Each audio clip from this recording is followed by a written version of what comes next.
अस्सलाम वालेकुम। तो आज इस वीडियो में हम लोग फ़र्स्ट ईयर एमबीबीएस के बारे में बात करेंगे। तो सबसे पहले तो उन तमाम स्टूडेंट्स को कांग्रेचुलेशंस जिन्होंने अपना एडमिशन जो है वो मेडिकल कॉलेजेस में सिक्योर कर लिया है। तो मैं बताती चलूँ कि इस वीडियो में हम लोग सिर्फ़ और सिर्फ ये डिस्कस करेंगे कि फ़र्स्ट ईयर एमबीबीएस क्या होता है, उसमें हम लोग क्या चीज़ स्टडी करते हैं, कौन-कौन से सब्जेक्ट्स होते हैं और पेपर का पैटर्न क्या होता है, और हम बुक्स और सिलेबस और मटेरियल्स के हमने कौन-कौन सी लेक्चर्स देखने हैं, इसके बारे में हम लोग दूसरी वीडियोस में बात करेंगे। तो इस वीडियो में सिर्फ हम लोग फ़र्स्ट ईयर एमबीबीएस को डिस्कस करेंगे। तो सबसे पहले तो हम स्टार्ट करते हैं कि फ़र्स्ट डे से स्टार्ट करते हैं। तो फर्स्ट डे आपका होता है ओथ टेकिंग सेरेमनी।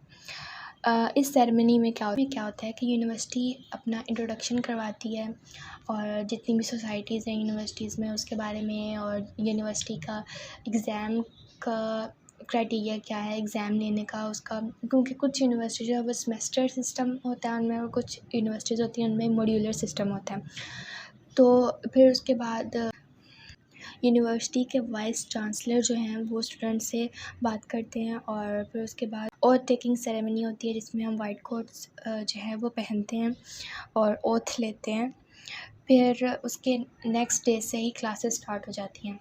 अब क्लासेस किस तरह से होती हैं कि उनका शेड्यूल, हाँ बिल्कुल शेड्यूल होता है उनका।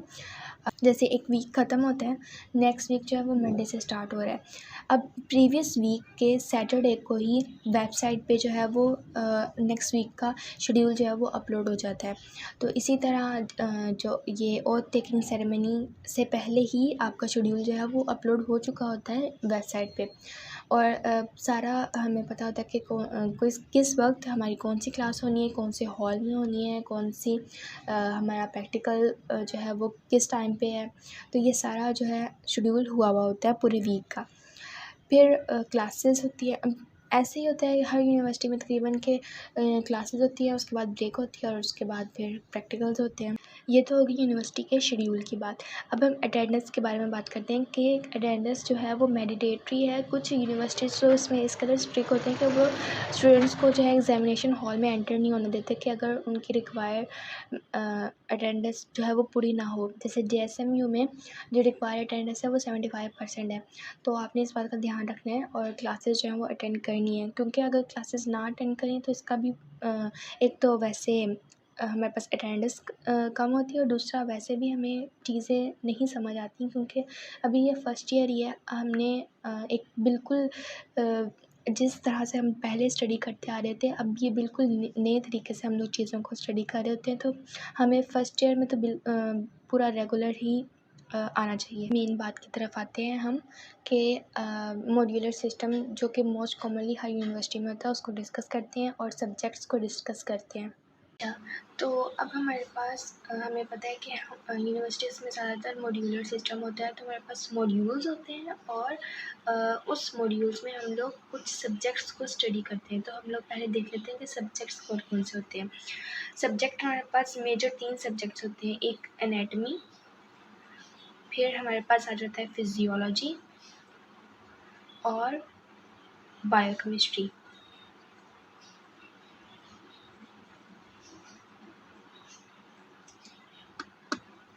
एनाटमी में आगे 3 सब्जेक्ट और आ जाते हैं। एक हम ग्रॉस एनाटमी, फिर हमारे पास हिस्टोलॉजी, और फिर हमारे पास एम्ब्रियोलॉजी।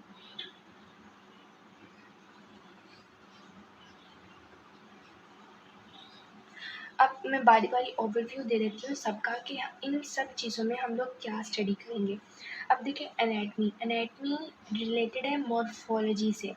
ग्रॉस एनाटमी में हम लोग स्ट्रक्चर पढ़ते हैं हर चीज़ का। जैसे अगर लंग्स की मिसाल लें तो लंग्स को हम लोग स्ट्रक्चरली देखते हैं, उसका इंटरनल स्ट्रक्चर देखते हैं, उसका एक्सटर्नल स्ट्रक्चर देखते हैं कि उसके सर्फेसिस कितनी हैं, इंटीरियर सर्फेस कैसी है, पोस्टीरियर सर्फेस कैसी है। और अगर इंटरनली बात करें तो उसमें फिर हम लोग देखते हैं कि इसको आर्टरीज़ कौन कौन से सप्लाई कर रही हैं। तो ये हम सब ग्रॉस एनाटमी में स्टडी करते हैं। और फिर हिस्टोलॉजी में हम देखते हैं कि वो चीज़ हमें अंडर द माइक्रोस्कोप किस तरह से नज़र आती है। इस तरह से हमें सेल की कंपोजिशन के बारे में पता चलता है कि कौन से सेल्स ऐसे हैं जिनमें माइटोकॉन्ड्रियाज की क्वांटिटी ज़्यादा है, या फिर इसके अलावा हमें जैसे अगर बोन्स की बात करें तो बोन्स हमें, अगर हम बोन्स को ग्रॉस एनाटॉमी में पढ़ें तो वो हमें एक मतलब उसकी इंटरनल और एक्सटर्नल स्ट्रक्चर के बारे में पता चल जाएगा। लेकिन बोन्स को अगर हम हिस्टोलॉजिकली देखें तो हमें पता चलेगा कि उसमें हैवर्जन कैनाल्स होती हैं, उसमें हमारे पास ऑस्टियोसाइट्स, ऑस्टियोब्लास्ट सेल्स होते हैं, उसमें ऑस्टियन मैटर होता है, ऑर्गेनिक इनऑर्गेनिक मैटर होता है। तो इन सब चीज़ों के बारे में हमें हिस्टोलॉजी में पता चलता है। फिर उसके बाद हम एम्ब्रियोलॉजी में ये बात करते हैं कि वो सारी चीज़ें जो हमने ग्रॉस एनाटॉमी हिस्टोलॉजी में पढ़ी वो सब चीज़ें डेवलप कैसे होती हैं। और फिर फिजियोलॉजी में हम मेनली फंक्शंस को देख रहे होते हैं। जैसे अगर हम सेल की बात करें तो उसमें हमारे पास राइबोसोम्स का क्या फ़ंक्शन है, उसमें हमारे पास माइटोकॉन्ड्रिया का क्या फ़ंक्शन है, उसमें गोल्गी apparatus, सेंट्रियोल्स, इन सब के क्या-क्या फ़ंक्शंस हैं। और इसके अलावा अगर हम सेल के अलावा हम ब्लड सेल की बात करें तो उसका मेनली क्या फ़ंक्शन होता है। और अगर मसल सेल की बात करें तो वो किस तरह से वो फ़ंक्शन करता है, उसके एक्टिन, मायोसिन, ये सब आप रिलेट कर सकते हैं, क्योंकि आपने एफएससी में ये सारी बातें इंट्रोडक्शन पढ़ा हुआ है। क्योंकि हम एफएससी को प्री मेडिकल क्यों कह रहे होते हैं, क्योंकि हम इन टर्म्स के बारे में हमें थोड़ा सा आइडिया हो जाए कि हम मेडिकल में कौन सी टर्म्स पढ़ेंगे। फिर बायोकेमिस्ट्री में हम लोग जो हमारे पास माइक्रो मॉलिक्यूल्स और मैक्रो मॉलिक्यूल्स होते हैं। जैसे माइक्रो में हमारे पास विटामिन आ जाते हैं, और मैक्रो में हमारे पास कैल्शियम, फॉस्फोरस वगैरह आ जाते हैं। और बायोकेमिस्ट्री में हम जो हमारे पास मॉलिक्यूल्स हैं जैसे प्रोटीन्स, कार्बोहाइड्रेट्स, इन सब के बारे में स्टडी करते हैं। और जितने भी साइकिल्स होते हैं जैसे यूरिया साइकिल और सिट्रिक एसिड साइकिल, ये सारी चीज़ें हम बायोकेमिस्ट्री में पढ़ते हैं। अब मॉड्यूल्स की तरफ आ जाते हैं तो हमारे पास फर्स्ट ईयर में 5 मॉड्यूल्स होते हैं।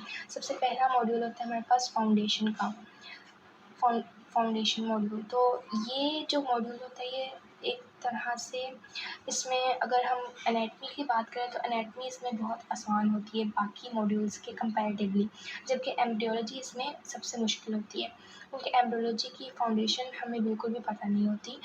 तो ये थोड़ी सी मुश्किल होती है। बाकी हिस्टोलॉजी भी कंपैरेटिवली इतनी मुश्किल नहीं होती।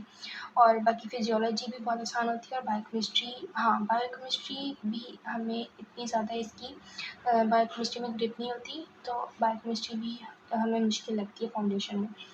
लेकिन आगे जब जैसे-जैसे हम लोग अगले मॉड्यूल्स आगे हम लोग जाते रहते हैं तो बायोकेमिस्ट्री इतनी मुश्किल नहीं रहती। क्योंकि फाउंडेशन में इसलिए मुश्किल लगती है क्योंकि पहले हमें इसके बारे में कुछ पता नहीं होता। तो अब उसके बाद हमारे पास आता है ब्लड मॉड्यूल।